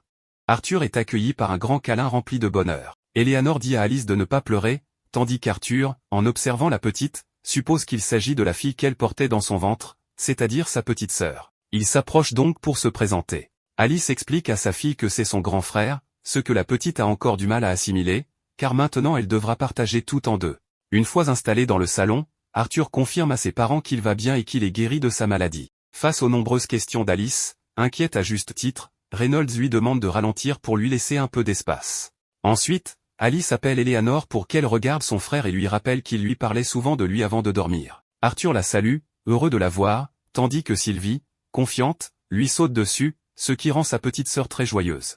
Une fois les choses calmées, Arthur leur raconte ce qu'il a fait. Bien qu'il ait confiance en eux, il décide d'omettre la partie où il a rencontré Sylvie. Il leur ment en disant qu'il a survécu à la chute grâce à une combinaison de magie subconsciente et de beaucoup de chance. Il leur parle aussi de sa rencontre avec Thésia et de sa récupération dans le royaume d'Éléanor, les rassurant sur le fait qu'ils n'ont plus à s'inquiéter de sa maladie, car son noyau de mana, éveillé très tôt, a mis du temps à se stabiliser, mais tout va bien maintenant.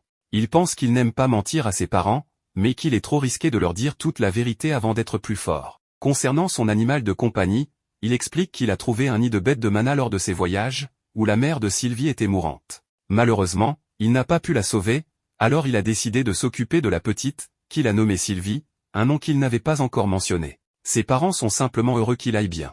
Reynolds lui demande alors dans quel état se trouve son noyau de mana. Alice le réprimande pour poser cette question alors qu'Arthur vient à peine de revenir, mais Reynolds se défend en disant qu'il veut vérifier le progrès des deux. Avant de répondre, Arthur explique que son père a récemment trouvé un travail à la maison de vente aux enchères Elstea, où il forme l'équipe de sécurité. Quant à son noyau de mana, il y a 2 ans, il a atteint le stade orange foncé. Arthur sait que, dans l'ordre ascendant, la couleur du mana passe de noir à rouge, orange, jaune, argent, puis blanc, chaque couleur ayant 3 étapes, foncé, standard et clair. Il comprend donc que, en tant que renforçateur, son père a entraîné son physique, mais qu'améliorer son noyau de mana demande un effort colossal. Quand son père lui pose la question sur son propre noyau de mana, Arthur répond qu'il est au stade rouge clair. Reynolds se plaint que son fils l'a presque rattrapé, et bien qu'Alice le félicite pour son incroyable progression, elle reproche à Reynolds de ne pas faire attention à ses mots devant Éléanor. Ce dernier s'excuse et dit immédiatement à sa petite fille de ne pas répéter ce mot, ce qu'elle fait pourtant juste après.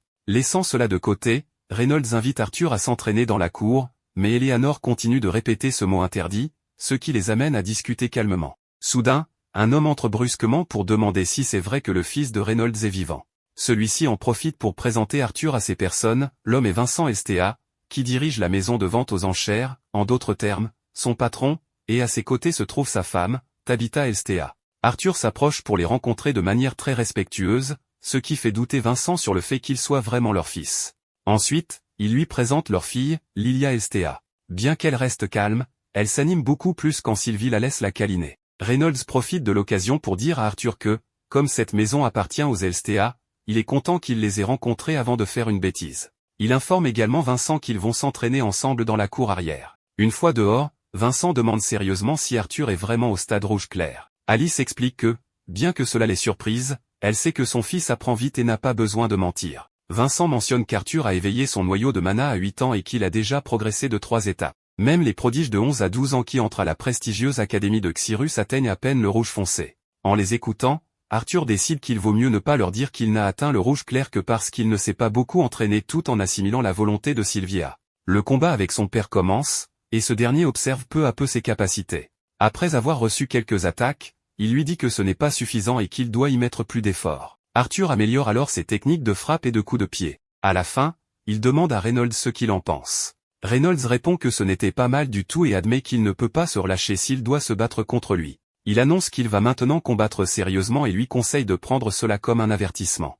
Immédiatement après, il renforce l'un de ses poings avec de la magie, l'enveloppant d'une couche de flamme. Arthur se rappelle alors quelque chose d'important pendant leur combat. Dans ce monde, les sorciers ont une affinité plus marquée avec certains éléments. Un conjurateur découvre rapidement quel élément lui convient et commence à le maîtriser, mais pour les renforçateurs, ce n'est pas aussi clair, et ils doivent fournir beaucoup d'efforts pour découvrir leur compatibilité. Dans son autre vie, il y avait quelque chose de similaire au mana, le ki. Contrairement aux éléments, on contrôlait son propre ki, et comme il n'y avait pas d'incompatibilité innée, bien que cela demandait plus d'efforts, ces efforts étaient mieux récompensés. Cela lui rappelle les renforçateurs. Il pense qu'il a eu beaucoup de chance depuis sa naissance ici, et c'est le résultat de tout cela. Incapable de contrer les attaques magiques de son père, il décide de passer aux choses sérieuses et imbue ses mains de mana pour échanger des coups à égalité. Lorsqu'ils se rapprochent à grande vitesse, leurs poings s'entrechoquent de manière explosive. À partir de là, les attaques échangées gagnent en intensité, et Arthur reste déterminé à continuer le combat.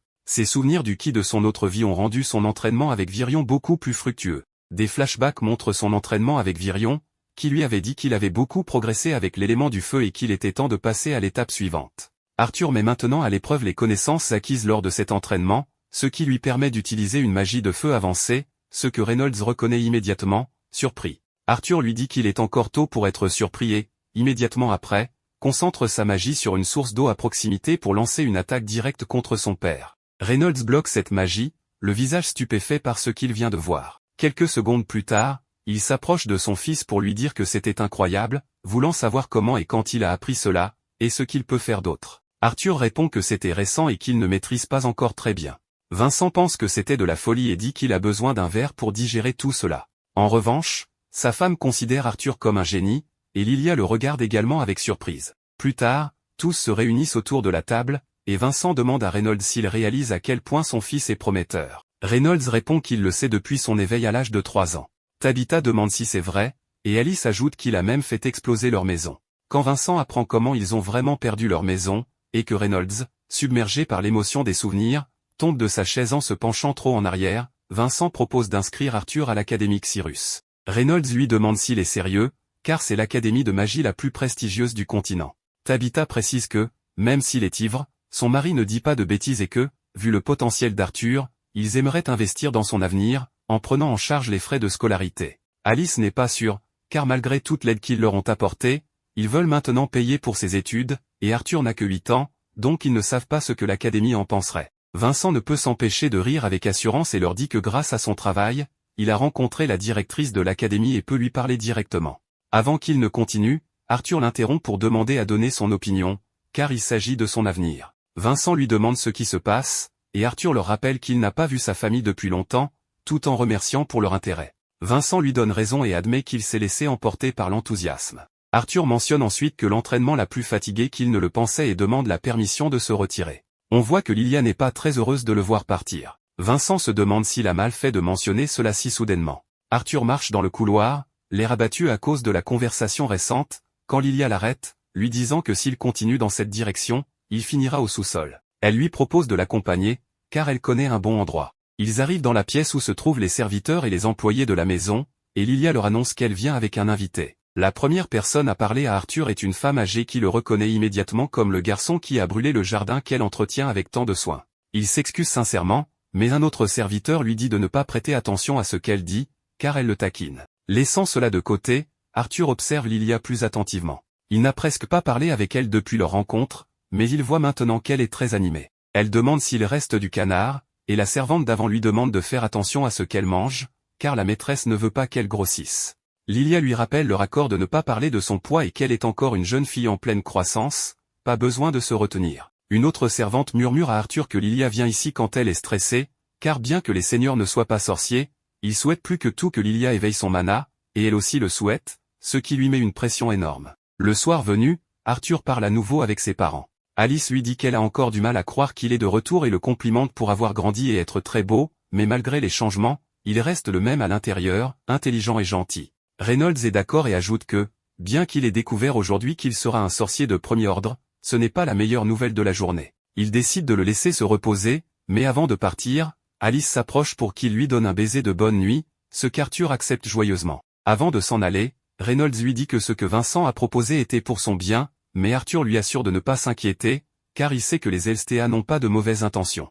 Le lendemain, Arthur est surpris par le groupe Twinhorn, qui est ravi de le voir en vie. Angela est la première à réagir en l'enlaçant fort, tandis que les autres le saluent à leur manière. Bien qu'Adam essaie de parler de la bête de mana qui l'accompagne, Hélène l'empêche d'interrompre les retrouvailles. Jasmine, de son côté, examine les progrès physiques d'Arthur avant de l'enlacer, s'excusant en pensant qu'elle est responsable de ce qui s'est passé. Cela émeut un peu Hélène. En observant tout cela, Reynolds pense qu'il n'y a rien à ajouter. Peu après, il raconte à Arthur qu'ils sont allés jusqu'à Etistin et sont revenus, mais que la récompense a valu le voyage, bien qu'Adam soit le seul à ne pas être d'accord. Il mentionne aussi avoir visité toutes sortes d'endroits et qu'Adam a acheté des choses partout où ils sont allés. En discutant, Arthur réalise qu'il ne sait presque rien du continent de Dicatan et encore moins du royaume de Sapin. Il pense donc que devenir aventurier pour apprendre ce genre de choses ne serait pas une mauvaise idée. Cependant, quelque chose le préoccupe. On voit alors Lilia, assise seule, réfléchissant à la pression qu'elle ressent à cause de son désir d'éveiller son noyau de mana.